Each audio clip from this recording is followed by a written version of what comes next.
আজকে ছুটির দিন, তাই একটু বের হলাম পাহাড় পর্বত ঘুরে দেখার জন্য।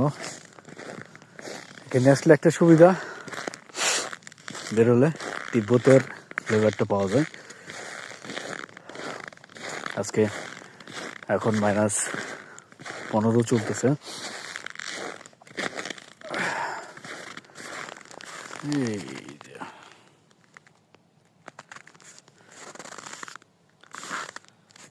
চারদিকে শুধু সাদা সাদা।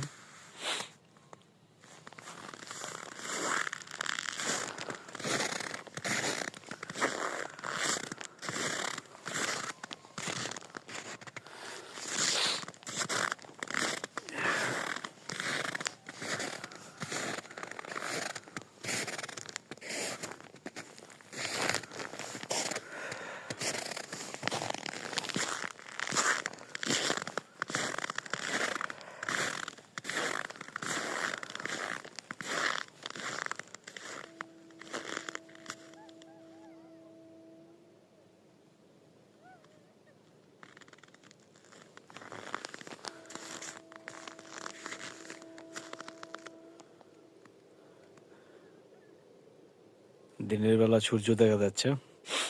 এখানে একটা জিনিস পাওয়া যায়, সেটা হলো যে এখন না, আরো পরে গরমকাল যখন আসবে এখানে সূর্য এবং চাঁদ দুটো একসাথে দেখা যায়। মানে রাত হয়তো দেখাচ্ছে 8:30 বেজে গেছে, তাও সূর্য ডুবে নাই, চাঁদ উঠে গেছে, এদিকে চাঁদ উঠে গেছে, এরকম অবস্থা।